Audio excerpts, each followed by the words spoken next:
All right, ladies and gentlemen, so this is Andrew's replay in the Neptune. This is also a ranked battle. And what's interesting about Andrew is I found Andrew one day and I made a comment about how Neptune sucks in ranked, and Andrew's like, hold my beer, here's 2 replays of me playing Neptune in ranked. So, here we go. Is that right?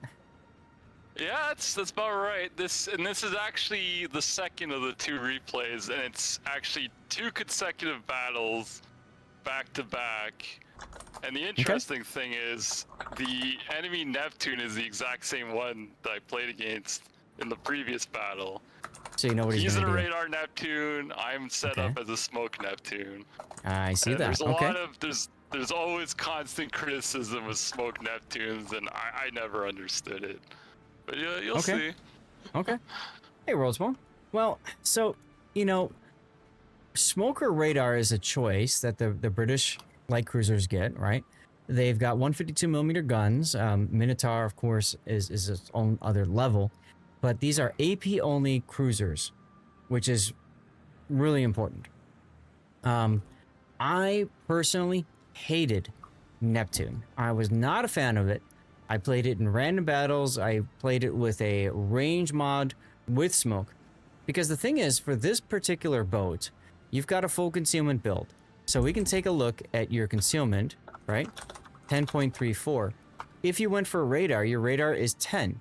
So you do not have the stealth radar that the ship preceding you, right, the Edinburgh, and the ship following you, the Minotaur, both enjoy. Which is huge. Which is absolutely huge. In my opinion, Neptune needs the ability of stealth radar because the tier 8 and the tier 10 have it. Free XP bait. Yeah, right, exactly. So that's problem number 1. Problem number 2, these boats are massive. Like, the hull itself is big. The armor plating on it is almost non-existent, and it just traps AP shells for days, and they get citadeled and then they die. So, Andrew, I don't have a problem at all with you choosing to run smoke, because that's probably how I would run it. I would also slap Rob in the face for having his mic open while he's typing on the keyboard. So, let's go into your build. Main armaments mod 1, damage control, really, okay. Aiming systems, steering, because you don't get propulsion, concealment, and then finally main battery modification. Yeah, reload. So, slot 2, why didn't you go for engines? I don't know. I just generally enjoy the steering, and it's actually reminiscent of also a bit of how I played the Royal Navy's light cruiser line. It's sort of similar to how I play destroyers, where you always want to try to position yourself to not be broadside for one. Well, sure. And tactically, you're always trying to flee from the battle as opposed to going into it, because you're basically a floating citadel, and this goes for the entire Royal Navy light cruiser line. Which is why never show your broadside at all costs. Try to avoid showing broadside. But that's why I would recommend engine room here, because if you're kiting away, your rudder is exposed quite a bit. Yeah. And frankly, if you do show broadside and take that big citadel in the middle, you typically lose your engines too. So yeah, the one thing here which I should have done is actually more the fact that I didn't take last stand in the commander setup. Yes, something else I'm going to mention. Because basically, I always just, if I have only a single fire, I'll try to let it run out.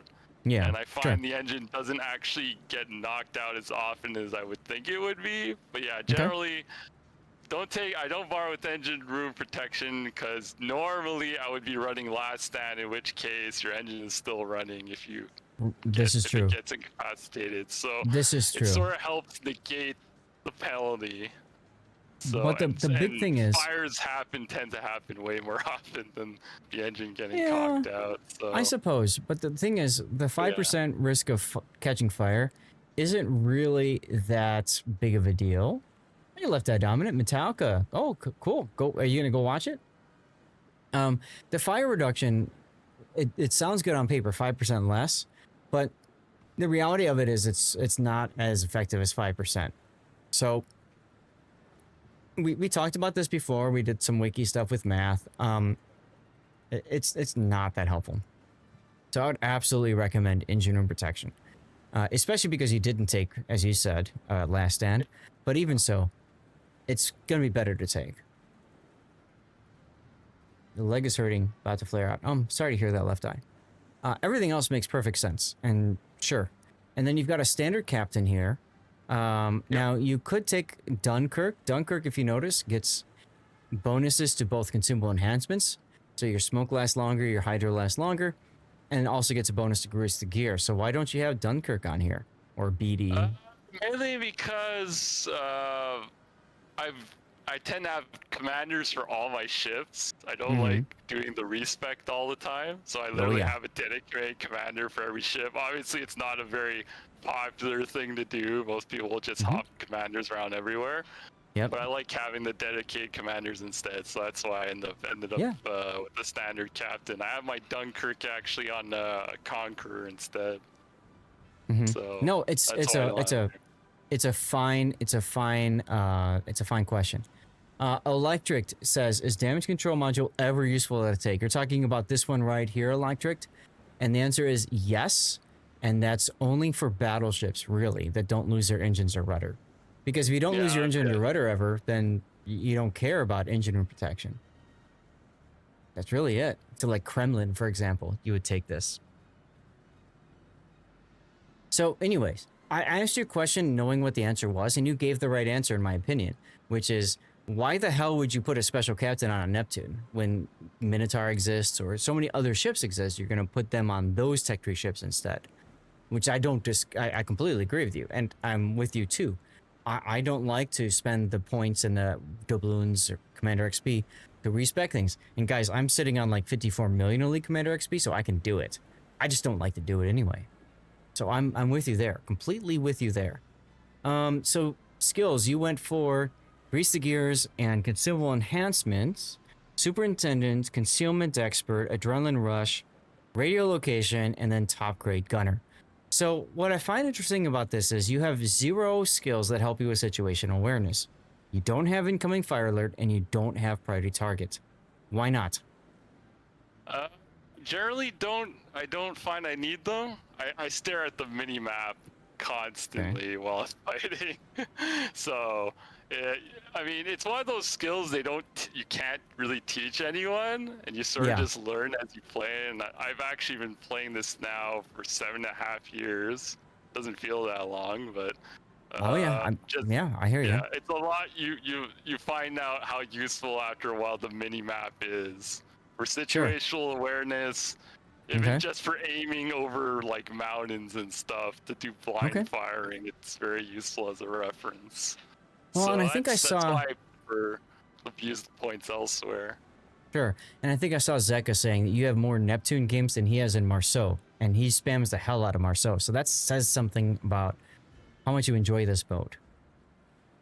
Hey Gary, how you doing? Salute. So, okay, fair. But I think for most players, one of these two skills would be very handy to have. Your 180-degree turn time is pretty good, so I might at the very least take Incoming Fire Alert instead of Grease the Gears. Alternately, Priority Target is fine.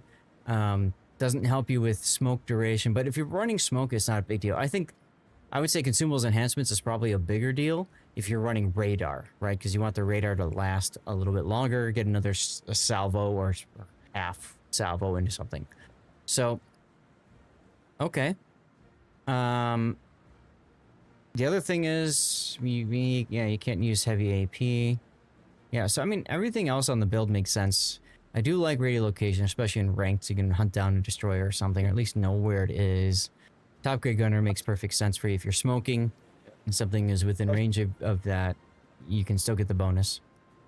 Yeah, I find especially for the Royal Navy light cruisers, you could afford to spend the points on radio location just because you don't have HE, you don't have super AP.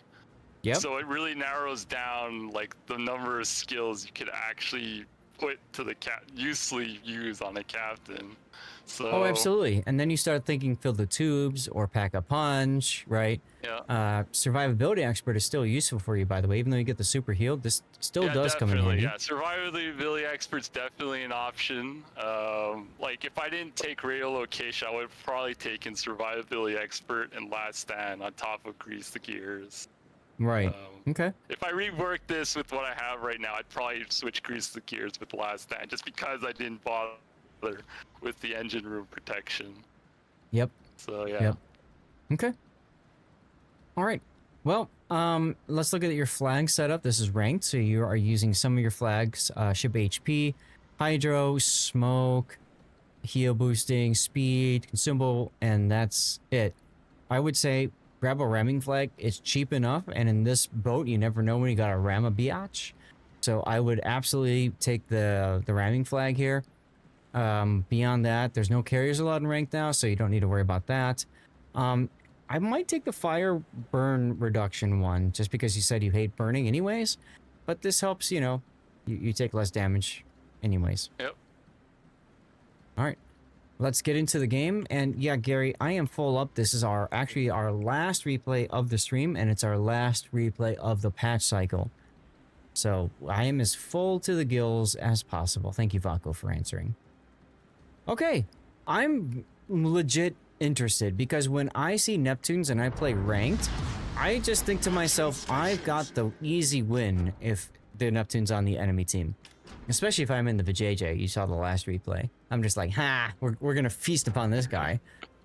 So I'm legit curious to see how you play this. So you've got a Valpo, a Prince Rupert against the Musashi and Sun Yat-sen. You automatically win because you've got 2 meta battleships versus their 2 not so meta battleships. But then you've got a Rune in yourself against an Alaska Black and a Neptune. I would absolutely rank an Alaska Black higher than a Rune.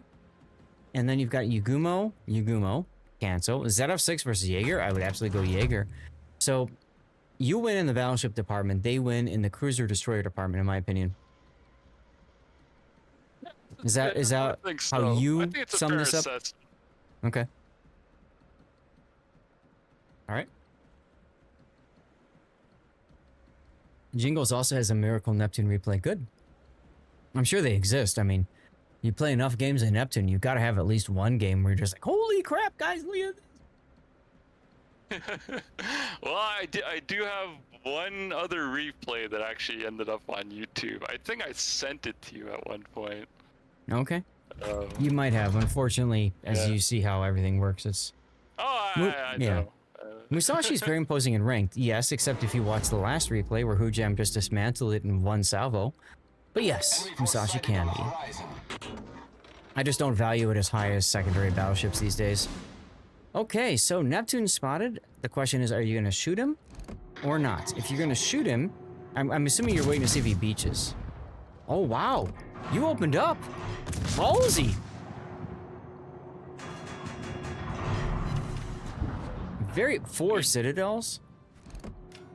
Yeah, sadly, he did the one thing you're not supposed to do, which is go full broadside. This is a perfect illustration of why you never show broadside in a Neptune. It is a floating citadel to the ridiculous extent. This goes for the whole line. Of course. Yeah. So, and then you got a follow-up salvo with 2 more. Meanwhile, somehow your Yugumo lost half his hit points. I have no idea how. Jaeger, maybe it's Jaeger Torps. He did torp the Jaeger. Oh god, he's broadside again. And you know that he's radar, so you can just take advantage of this, right? Oh, absolutely. It's actually more surprising that he didn't get death struck. Like, no one else really... Well, look at your battleships! What the hell are your battleships doing? They're flanking, guys. They're flanking. I hate when this happens in ranked. On this map especially. You get battleship players like, I'm gonna flank them. Like, no, just get in the middle of the map, suck up the damage, and do stuff with your secondaries. Anyway, I digress. Why aren't you shooting the Alaska here? Not detected. And, you know, again, I'm out in the open. I don't want to use my smoke yet. Musashi right there. And...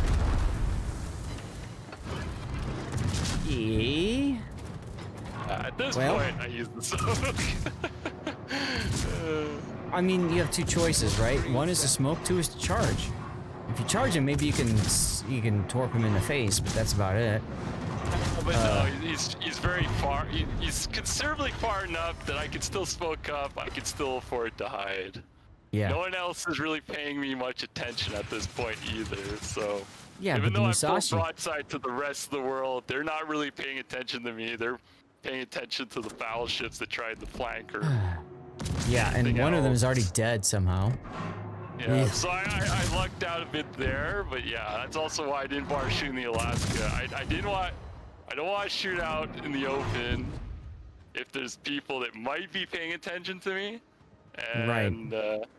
Well, and that's the power of radio location, because you saw it pointed towards the Musashi. You didn't know what it was, but you knew something was over there. Exactly. He beached. And rip your ZF6. Whatever. Oh no, you radared. That's the Neptune, isn't it?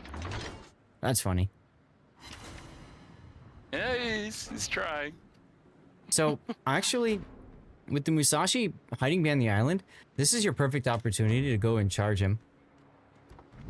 Because he can't really do much about you. You know? And you can get right under his guns and then just torp him.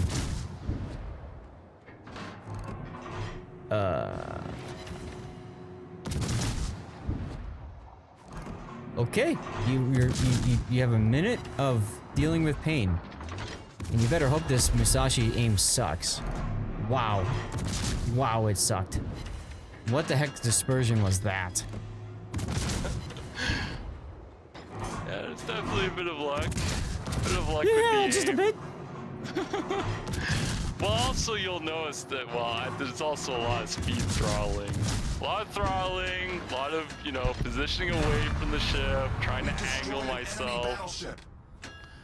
Because because, you know, trying to flee, like, they can still hit you in the ass and kill you that way. Yeah. If you're fleeing. So, it's not good to go straight lead, like, just trying to, so it's always good to try to get slight angles. And doing some kind of speed throttling to try to help throw off their aim, because most people assume you're going at full speed. Yep. So, rip your rune. Gotta use whatever you can. Alaska is gonna die, hopefully, but the B cap is being capped, so Yugumo is in the B cap. Oh, Alaska's still alive. 98 hit points. Oh, that's the Neptune and B cap. Interesting. Yeah, it's still alive.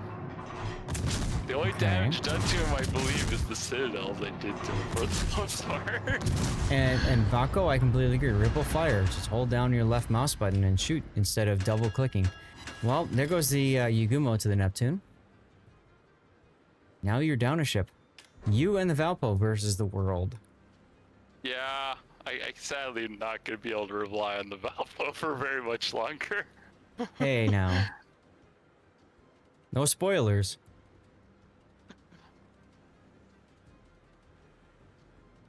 In all honesty, though, while I was actually playing, I was just, you know, first half was literally just focusing on battling it out with the Musashi. Yeah. Then I reoriented myself and like, okay, what happened to the rest of my team? Where did everyone go? Yeah, that is also the ranked experience, my friend. Yeah. At this point, it's literally, okay, pray and hope for the best, and try to star save. Yep. Not expecting much more than that.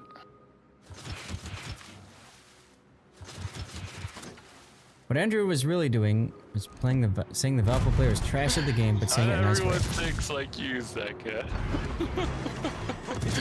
Oh, this Neptune really misplayed here. And you're gonna kill him because of that. 2 citadels. Direct front. No? Come on. And the bow, you're gonna hit him in the tip. You shot his tip away. Not very nice of you.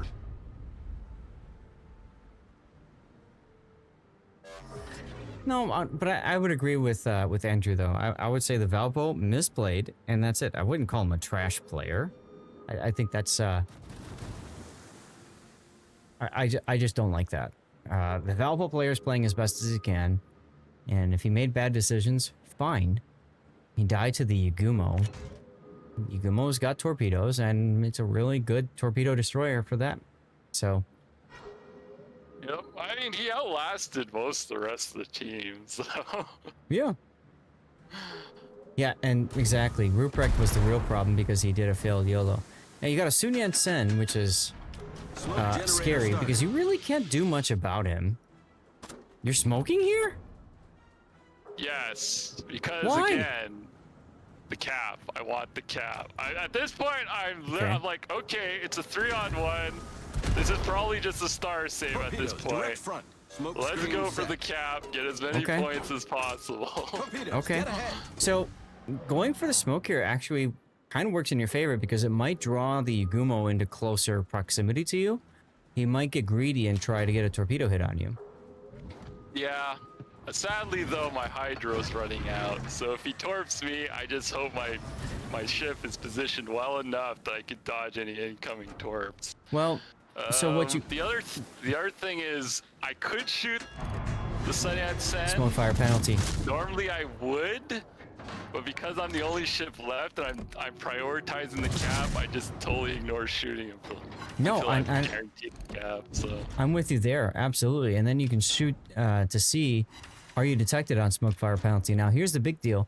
Your hydro's down, but you're going to leave the smoke, so you're going to automatically dodge the Yagumo torpedoes because of that, right? Because you know the Yagumo's going to torpedo the smoke. There's that, if there is any torps, but the other thing is, well, if I'm going to try to do anything else, I want to try to get as close to the Sun Yat-sen as possible to go for the torp run. Yeah, kind of like what we were talking about earlier with the Musashi. I'm literally going for a Hail Mary play at this point. Try to use the island, keep cover from the Sun Yat-sen. I know I'm currently spot here. I might single fire a couple of torpedoes through the channel here. There you go. No? No. Torpedoes, dead ahead. I'm going for the guaranteed shot. Thought about it though. I thought about like, no, I don't know where it is, so. Okay. The guaranteed shot, though, you might die before you get the guaranteed shot. Absolutely. This is 100% Hail Mary play. Not advised under normal circumstances. But again, I'm on my own. Just trying to do as much as possible at this point. So this is like the make or break. He's sitting still, so you decide to go and charge him. But you've got the British light cruiser acceleration. And he unloaded on you, so you can actually turn and torp him in the face now. You're gonna get this kill. Now you're shooting inside because you know he's gonna turn in to try to dodge torpedoes. And there you go, you get the kill. Okay, so now you gotta go into the sea cap. You know the Yagumo exists, and you know where he is, so you can just dodge accordingly, and you've got Hydra going. Wow. Could have just waited behind the rock. True, Vaco. But I guess the Sun Yat-sen wasn't... I wouldn't have expected you to either, like, charge right there, so... Oh, okay. Well, I don't think the Sun Yat-sen was expecting me to charge either. Torpedoes, dead ahead. No. Oh my god, torpedoes. Torpedoes, direct front.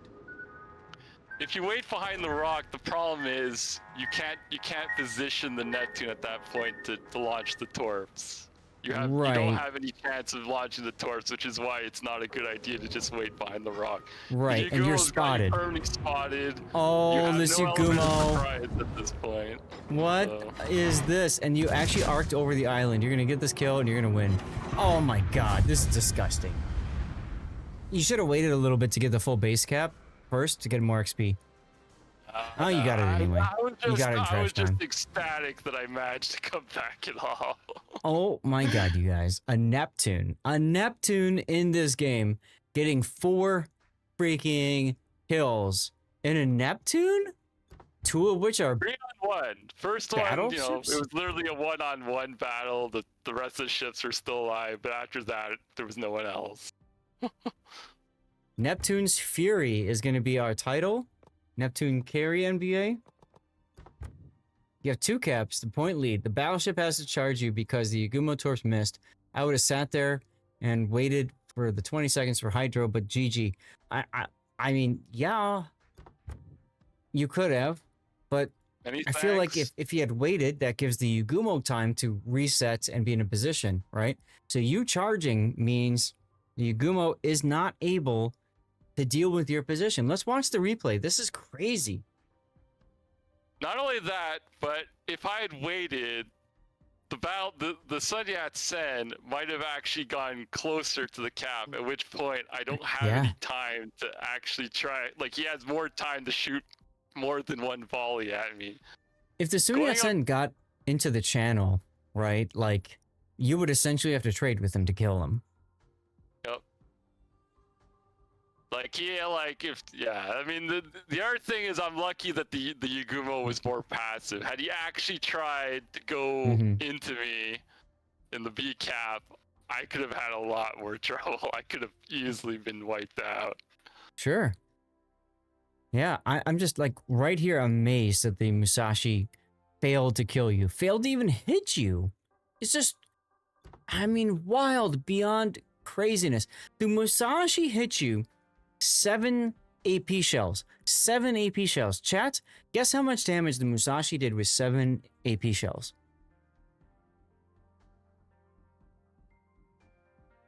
And feel free, Andrew, if you have a guess, you can share too, because you probably don't have this answer in front of you. 1,500? More than that. It's not much, but he hit you 7 times for 16,000. 16,000. Just a little bit more than 2,000 HE or hit point damage per shell. 2,000. That's crazy. The Neptune hit you 42 times. 42 times with AP. Neptune, 42 times. 26,000 damage. Musashi didn't have AP. Premium AP, yeah. How's the run, by the way, SAT? Good, hopefully? I mean, the Sun Yat-sen hit you 10 times for 13,000 damage because you came out right in front of him and bounced his shells. You're going to see that right in a moment on the replay render. Wild.